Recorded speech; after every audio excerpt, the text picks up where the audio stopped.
los medos, llegó a ser rey de los caldeos. En el primer año de su reinado, yo, Daniel, logré entender en los escritos el número de años que el Señor había anunciado al profeta Jeremías, la desolación de Jerusalén.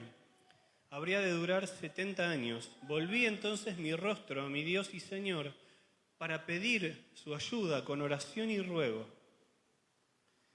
Me puse a ayunar y me cubrí de cilicio y de ceniza. Esta fue mi oración al Señor, mi confesión. Señor Dios grande, digno de ser temido, que cumples tu pacto y tu misericordia con los que te aman y cumplen tus mandamientos. Hemos pecado, hemos hecho lo malo, hemos sido impíos y rebeldes, nos hemos apartado de tus leyes y mandamientos. No obedecimos a tus siervos los profetas, que en tu nombre hablaron a nuestros reyes, a nuestros príncipes y a nuestros padres, y a todo el pueblo de la tierra. Tuya, Señor, es la justicia, nuestra es la vergüenza, vergüenza que hoy llevan todos en Judá, todos los habitantes de Jerusalén y todo israelita, cercano y lejano, todos los que, por rebelarse contra ti, viven ahora en los países a donde los echaste. Señor, nuestra es la vergüenza y de nuestros padres, príncipes y reyes, porque todos hemos pecado contra ti. Pero tú, Señor y Dios nuestro, eres un Dios misericordioso que sabe perdonar. A pesar de que nos hemos rebelado contra ti y no hemos obedecido tu voz, no hemos obedecido las leyes que tú, Señor y Dios nuestro, nos propusiste por medio de tus siervos los profetas. Todo Israel ha transgredido tu ley, se apartó de ti para no obedecerte. Por eso nos han sobrevenido la maldición y el juramento escritos en la ley de Moisés, tu siervo, porque contra ti hemos pecado. Continúo la oración, pero después vamos a retomar la segunda parte. Muy bien. Entonces, vamos a ir hablando de algunas partes específicas de esta tremenda oración que hizo Daniel. Y lo primero que vamos a decir es que cuando Daniel empieza a orar, era porque él previamente había estado indagando en las Escrituras, había estado meditando, leyendo, estudiando la palabra de Dios y se había encontrado con lo que Dios le había revelado al profeta Jeremías, y acerca de la cautividad de Israel que iba a durar 70 años. Y entonces Daniel, de acuerdo a esto que él estaba entendiendo por revelación del Señor, él decide entonces empezar a levantar su voz al Señor. Decide empezar a levantar un clamor, una oración muy profunda hacia la presencia del Señor. Pero lo primero que quería destacar es cómo empieza él esta oración. Y lo primero que él empieza a decir es que empieza a reconocer quién es el Señor. Dice que es grande, que es temible. Y viendo también otras oraciones que distintos personajes de la Biblia hicieron al Señor en distintas circunstancias, en distintas épocas, también veía que hay un común de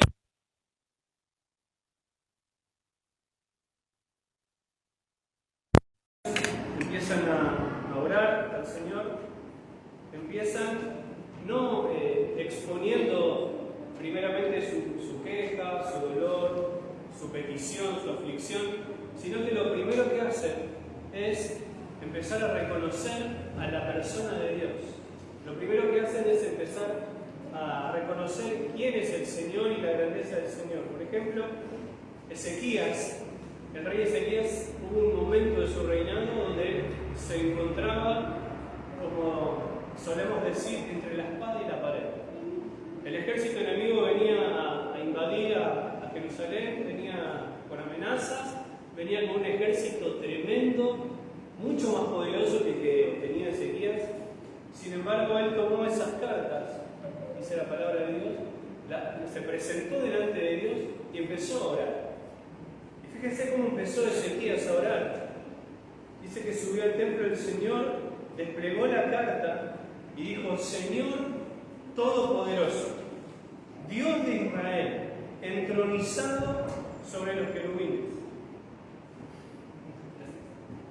Entronizado sobre los querubines, solo tú eres el Dios de todos los reinos de la tierra. Y continúa la oración. Pero lo primero que hace Elías es glorificar al Señor y reconocer la grandeza del Señor.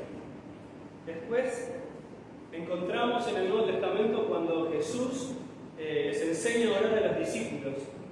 ¿Qué es lo primero que les dice en esta oración que la mayoría de los que estamos acá conocemos?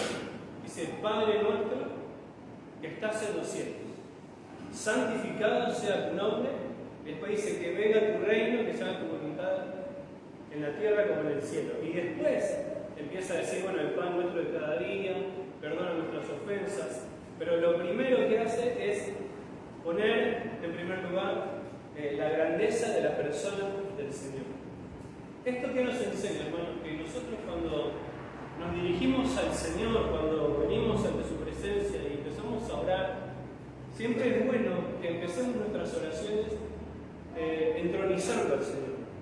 ¿Sí? Porque de esa manera nuestro corazón, nuestra vida, nuestro espíritu va acomodándose, se va alineando y va entendiendo a quién estamos orando, hacia quién estamos dirigiendo nuestras oraciones, nuestros ruegos y nuestras súplicas. Entonces, hermanos, siempre es bueno glorificar al Señor primero, no ir con toda nuestra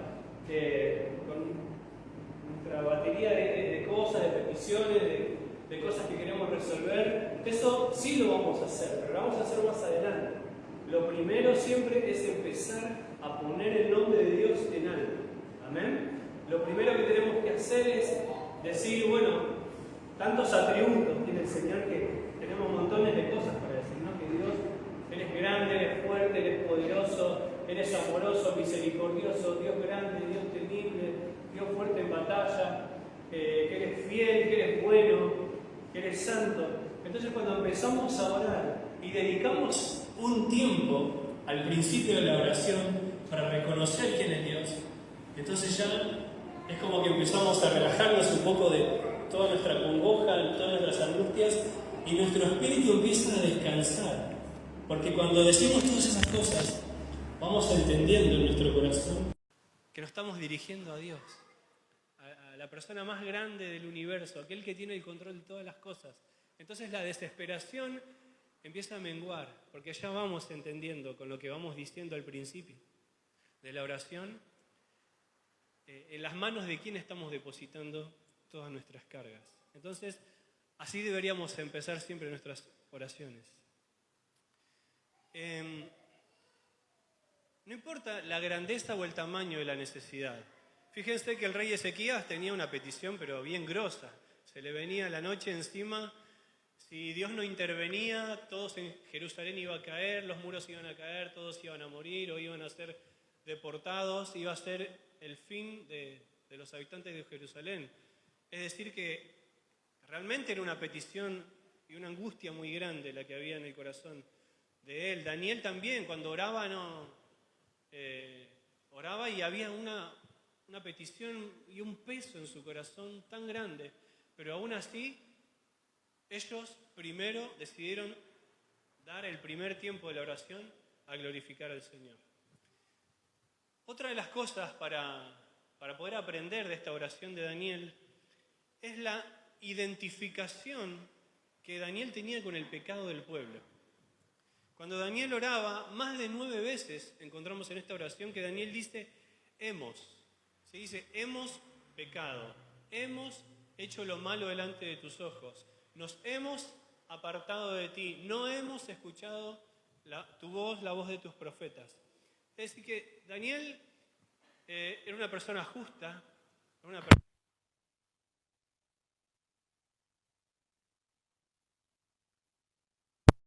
Dios, era una persona que vivía apartado, separado del mal, del mundo, de la corriente de Babilonia, de toda la mundanalidad de la época. Y todos sabemos, ¿no?, a través de la Biblia, que Daniel era un hombre justo, que oraba 3 veces al día, que vivía en santidad. Sin embargo, no es que Daniel decía: Señor, mirá que estos judíos estos han pecado, son un desastre, hacen todo mal, perdonadlos por favor, no, sino que él se identificaba con el pecado del pueblo y él oraba y decía, Señor, yo también he pecado, hemos pecado, toda la nación ha pecado delante de ti. Y oraba con esa intensidad de su corazón y con esa identificación con su pueblo. Y lo bueno de todo esto es que él tenía un verdadero dolor en su corazón por su pecado y por el pecado del pueblo. Y también hay algo que me llamaba la atención de Daniel, es que él no era egoísta. Si nosotros nos empezamos a situar un poco en el contexto y en la época, Daniel la pasaba joya, ¿no? Daniel la pasaba re bien porque él no era cualquiera, era un alto funcionario. O sea, pasaban los reyes, los distintos reyes, pero él seguía ahí y vivía en el palacio, y tenía la mejor comida, tenía la mejor vestimenta, era reconocido. O sea, el nombre de Daniel era bien conocido entre las provincias de Babilonia y luego en el imperio medo, el persa. Él estaba en una posición de privilegio, o sea, él no necesitaba nada. Y él podría haber dicho, ay, ¿para qué voy a orar por los judíos? ¿Para qué voy a orar por mis hermanos? Y que se arreglen, ¿no? Si ellos pecaron, ahora que asuman sus consecuencias. Yo estoy acá en el palacio, estoy re bien, tengo aire acondicionado, estoy tranquilo, así que me preocupo por mi vida, busco al Señor y está todo bien. Pero no, Daniel no era egoísta, a pesar de su posición de privilegio, a pesar de que él lo tenía todo, porque de verdad lo tenía todo para la época, sin embargo él abrazaba a la iglesia, él abrazaba a su pueblo, él en su corazón llevaba a la iglesia y se dolía por la condición en la que Israel se encontraba en aquel momento exiliado.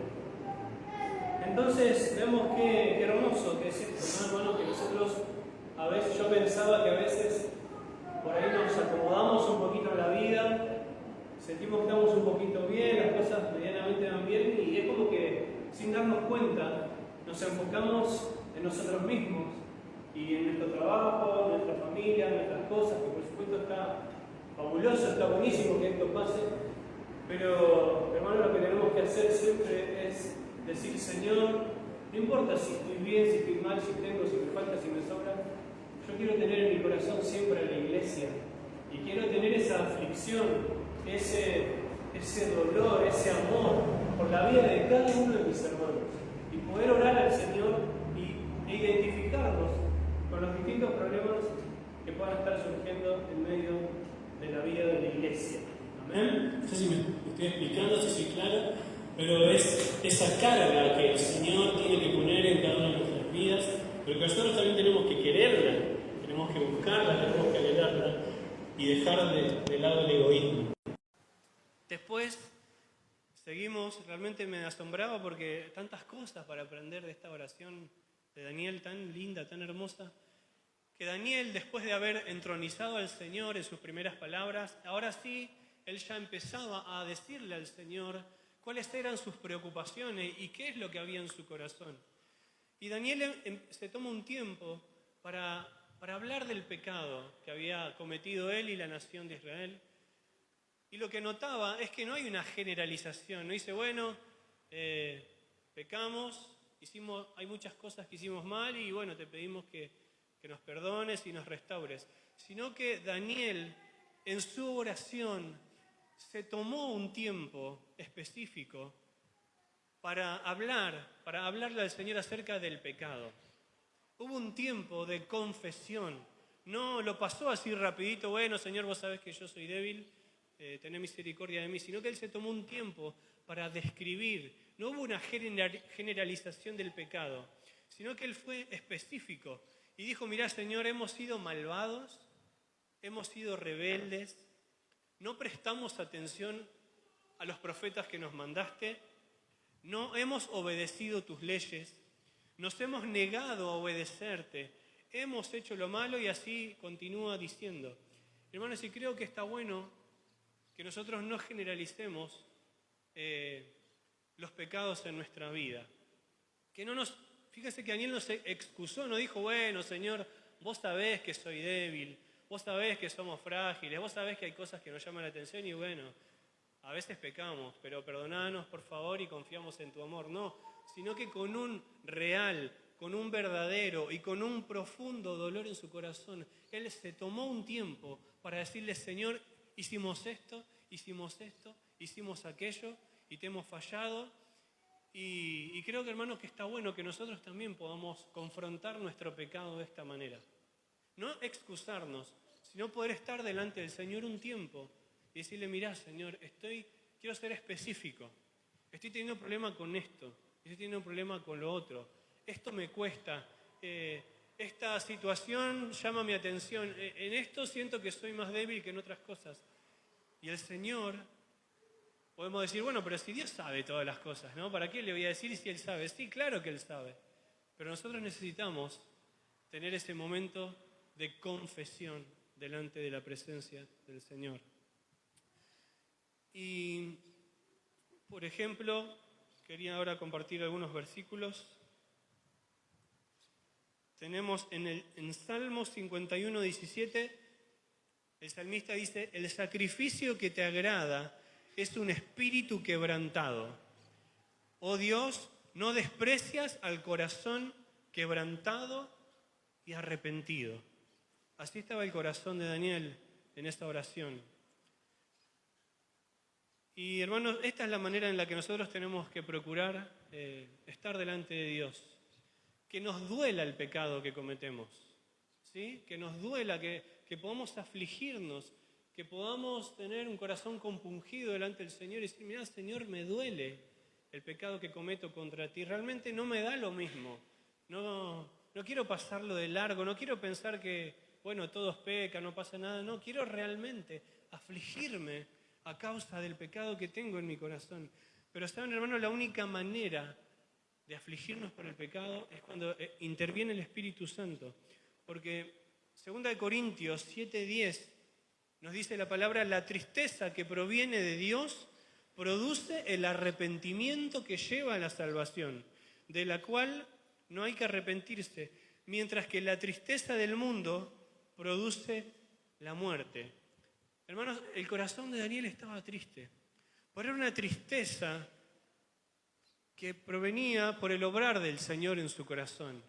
Era una tristeza y una aflicción que lo estaba llevando al arrepentimiento y lo estaba llevando a buscar una respuesta del Señor para que Dios pueda tener misericordia de él y de todo Israel. Por lo tanto, hermanos, nosotros, yo pensaba en esto también. Hay mucha gente, muchas veces nosotros no tenemos problema en reconocer nuestro pecado, ¿no? Si entramos a conversar con alguien con confianza y le decimos: mirá, a mí me pasa esto, yo tengo problemas con esto me cuesta, en esto me estoy equivocando. Y lo reconocemos, ¿no? Pero una cosa es reconocerlo y nos quedamos ahí en el reconocimiento.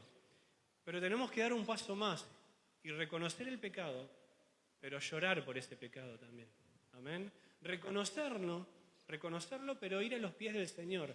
Reconocer que soy débil, pero hacer algo al respecto. La palabra de Dios nos dice: el que confiesa sus pecados y se aparta, hallará misericordia. Así que, hermanos, muchas veces vivimos engañados diciendo: bueno, Señor, yo reconozco que soy débil, pero no hacemos nada. Pero lo que tenemos que hacer es dejar que el Espíritu Santo sea nuestra guía, que el Espíritu Santo sea nuestro auxilio, para que abra nuestros ojos y nos demos cuenta, hermano, de la gravedad que tiene el pecado delante de la presencia del Señor. Amén, que no podemos clasificar al pecado en grande y chiquito. Quizás sí las consecuencias, pero el pecado delante de Dios es algo terrible. Y si el Espíritu Santo no nos hace ver, vamos a seguir reconociéndolo, pero siguiendo caminando de la misma manera. Seguimos avanzando entonces en esta oración de Daniel. Y acá es cuando viene antes de ir a la segunda parte, algo que me quedó pendiente acá, que a veces, hermanos, hay pecados de omisión. ¿Qué significa esto? Que hay pecados de cosas que nosotros hacemos. Somos conscientes de que yo hice una acción que fue mala, que no estuvo bien, que yo hubiera dicho eso, que hubiera hecho eso, pero también hay otros pecados que son pecados de omisión. ¿Qué es un pecado de omisión? Es cuando yo peco al no hacer algo que yo sé que tengo que hacer. Y la Biblia nos dice, ¿no?, que en en Santiago 4:17 que todo aquel que sabe hacer lo bueno y no lo hace, dice que también está cometiendo pecado. ¿Sí? Cada vez que nosotros no hacemos algo que sabemos que tenemos que hacer, también estamos pecando. Así que estos son los pecados de omisión y también tenemos que prestarle atención. Porque a veces decimos, bueno, yo no hago esto, pero también podemos pecar al no hacer cosas. Lo estamos omitiendo, cosas que tenemos que hacer. Ahora sí nos metemos ya en la segunda parte de esta oración. Primeramente Daniel ora, primeramente Daniel entroniza al Señor en su oración, después se toma un tiempo para confesar el pecado con dolor en el corazón. Y lo bueno de todo esto es que Dios responde. Hay una segunda parte de este capítulo 9 en donde vemos que Dios le responde a Daniel. Y lo maravilloso, hermano, yo sé que esto lo escuchaste 1000 veces y hoy lo vas a escuchar por 1001 vez. Pero hermanos, cuando nosotros oramos, Dios responde. Podés decir que es sencillo, ya sé.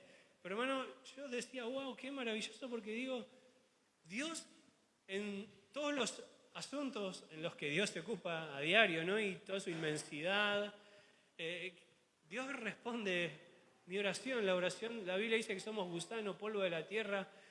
Y ahí en mi pequeñez, yo puedo decir, Señor, mira, yo estoy orando, los ángeles te están adorando, estás recibiendo gloria, hay millones que están ahí delante de la presencia del Señor, pero el Señor presta atención a esa oración que yo le hice, que vos le hiciste. Entonces, qué maravilloso, hermano, saber que Dios me responde, que Dios te responde, hermano, que Dios te toma un tiempo para responderte de manera particular, sí, tu oración. Cualquier lágrima que vos hayas derramado delante del Señor, el Señor la tiene en cuenta. Un balbuceo, porque por ahí estás llorando, estás con dolor en el corazón, no te salen las palabras, pero ahí el Señor está prestando atención, hermano, a esta oración tuya, que quizás es media desarticulada, a veces no sabemos bien cómo hacer, pero el Señor está ahí atento a mi oración y Él viene y me responde, hermano, se toma su tiempo para responder. Y Dios le respondió a Daniel. Y Dios envió a un ángel en respuesta a la oración de Daniel, y el ángel le dice, tan pronto, Daniel, como empezaste a orar, el Señor me ha enviado para traerte una respuesta a tu oración. Y me llamaba también la atención las palabras que el ángel le decía. Pero antes, a ver si encuentro el versículo que te quería compartir acerca de que Dios responde las oraciones. En Salmo 34:15 dice, los ojos del Señor están sobre los justos y sus oídos están atentos a sus oraciones. Y después Proverbios 15:29 dice, el Señor se mantiene lejos de los impíos, pero escucha las oraciones de los justos. Salmo 65:1-2 dice, a ti, oh Dios de Sión, te pertenece la alabanza. A ti se te deben cumplir los votos. ¿Por qué? Porque escuchas la oración. Clarísimo, porque escuchas la oración. Entonces, hermano, tenemos que tener paz, que cada vez que nos presentamos delante de Dios en oración, que podamos tener presente estos versículos y decir, wow, Dios, yo sé que me escucha. Yo sé que Dios me escucha y que sus oídos están muy atentos a las palabras que están saliendo de mi corazón y de mis labios. Y este varón, este ángel que se acerca a la vida de Daniel, le dice, Daniel, tú eres muy apreciado. Tú eres muy apreciado. Wow, qué hermoso, ¿no? Que alguien venga y nos diga de parte de Dios que yo soy apreciado. Hermano, y yo pensaba en esto, que Daniel no era un turista en el reino de los cielos, ¿sí? No era alguien que iba cada tanto a encontrarse con el Señor, a veces, cuando quería, cuando podía, cuando tenía ganas, sino que Daniel era una persona muy conocida en el reino de los cielos. ¿Saben por qué? Porque Daniel era un hombre de oración. Y la Biblia nos dice que Daniel oraba 3 veces al día. Esto no significa, hermanos, que hay una fórmula, que hay una una fórmula matemática. Entonces yo digo, bueno, si yo en el día logro orar 3 veces, me voy a asegurar de que Dios me va a escuchar, ¿no? Entonces si oraste 2 veces y no llegaste a la tercera, decís, uy, estuve ahí de que Dios me escuche. No se trata. Si podemos orar 3 veces al día, golazo, buenísimo. Lo cierto es que no siempre pasa, pero la cuestión no es que hay que orar 3, 4 o 5. La cuestión es que hay que orar. ¿Amén? La cuestión es que tenemos que tener un tiempo en el día para acercarnos al Señor y no ser un turista cristiano que cada tanto se pega una visita al corazón del Señor para hablar con Dios, o cuando está mal, cuando tenemos problemas. Sino que Daniel, yo creo, hermanos, puedo estar equivocado, acá es un pensamiento personal, pero cuando Dios le dice, tú eres muy apreciado, no es que Dios tenga favoritos, pero yo creo que Daniel ocupaba un lugar especial en el corazón de Dios, porque Daniel visitaba mucho a Dios, porque Daniel era conocido en el reino de los cielos, porque él oraba mucho, porque él buscaba al Señor continuamente. Y yo creo que Dios se gozaba cada vez que veía que Daniel abría sus ventanas, que daban a Jerusalén, y se arrodillaba a buscar al Señor. Tú eres muy apreciado. La palabra de Dios nos insta a orar y dice 1 Tesalonicenses 5:17, oren sin cesar. Oren en todo tiempo. Y otra cosa, hermano, que quería resaltar es que cuando oramos pasan cosas en el Espíritu. ¿Saben por qué? Porque en el capítulo que sigue, en el Daniel 10, se narra un episodio muy interesante en donde el ángel le dice a Daniel que él quería venir antes, pero en el medio estuvo luchando contra el príncipe de Persia en las regiones celestiales, ¿sí? Se libró una batalla espiritual. Fíjense qué tremendo, ¿no? Que Dios enviaba a su ángel para encontrarse con Daniel y este ángel le dice, quería venir antes, pero antes tuve que pelear y vino Miguel y me ayudó y tuvimos que enfrentar una batalla espiritual. Y en Efesios 6, 12 y 18 dice, porque nuestra lucha no es contra seres humanos, sino contra poderes, contra autoridades, contra potestades que dominan este mundo de tinieblas, contra fuerzas espirituales malignas en las regiones celestiales.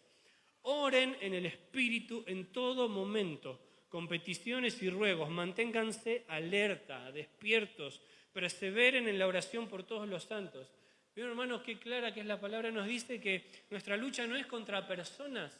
Cuando nosotros oramos, cuando la iglesia ora, cuando la iglesia ayuna, cuando la iglesia intercede, cuando oramos y ponemos delante de la presencia de Dios nuestras vidas, nuestras familias, nuestros hermanos, pasan cosas que nosotros ni siquiera nos imaginamos. Hay batallas espirituales que se libran en terrenos que no conocemos y tenemos que saber esto, hermano, para pedir cobertura, para estar orando siempre unos por otros, porque pasan cosas. Y te repito de nuevo, cuando la iglesia ora, pasan cosas en el Espíritu. Y ya para terminar, si quieren pasar los músicos, quería dejarte otro ejemplo que la Biblia es tan maravillosa que nos dice, qué claro que es esto. En Hechos 10 también vemos algo muy, muy interesante y muy revelador sobre Pedro y Cornelio. Cornelio era un centurión y la Biblia en Hechos 10 nos relata que este hombre hacía oraciones y actos de caridad delante del Señor. Y tuvo una visión Cornelio. Cuando él se puso a orar, tuvo una visión y Dios le dijo, mirá, Cornelio, tus oraciones han llegado a mi presencia.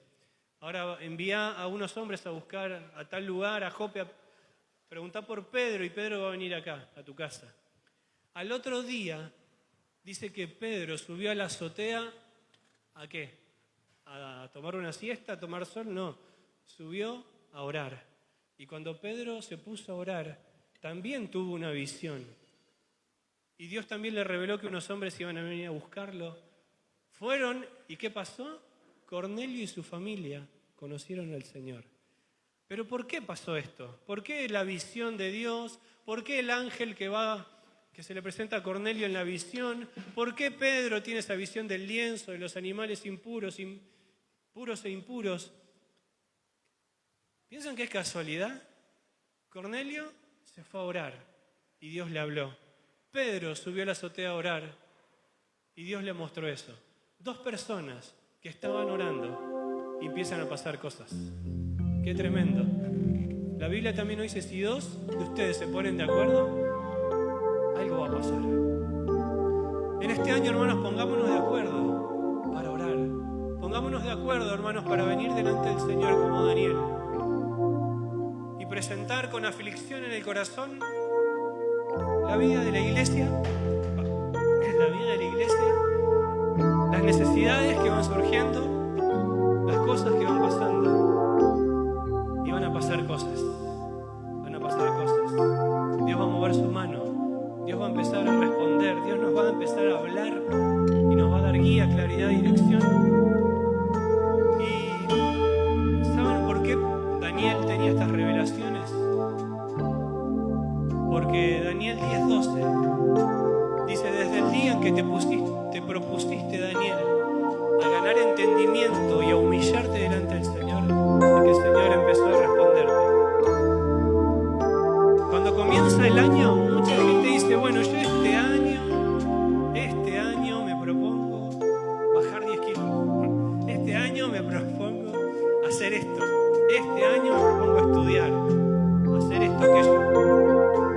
Sería bueno que este año podamos proponernos todo lo que querramos, pero que podamos proponernos como Daniel, que él se propuso en su corazón ganar entendimiento y humillarse delante del Señor. Busqué qué es proponerse. Fíjense la definición, proponerse.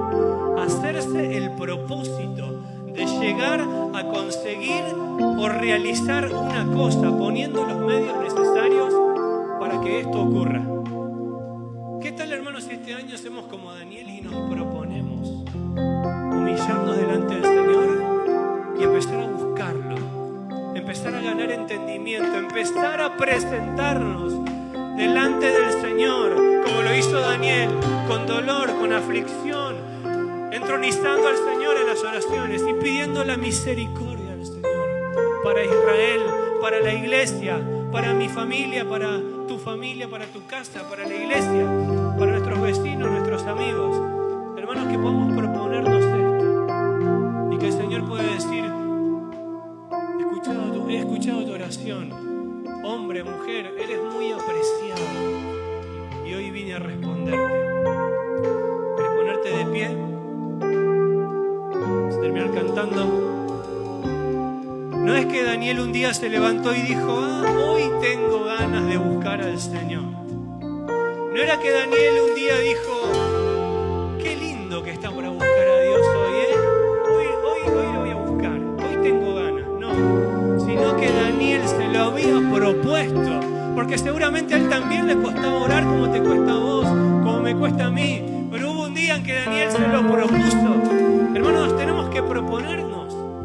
Es algo que tenemos que decidirlo de antemano, no es que va a fluir, no es que mañana te vas a levantar con las re ganas de ayunar, porque esto no va a pasar, es una decisión del corazón y Dios nos va a ayudar para poder hacerlo. Pero tenemos que hacernos el firme propósito, tenemos que esforzarnos, tenemos que poner la voluntad para que esto pueda ser una realidad. Y algo que yo le decía al Señor, Señor, soy un desastre orando, pero yo quiero que me conviertas en un hombre de oración. Esto quiero yo para mi vida.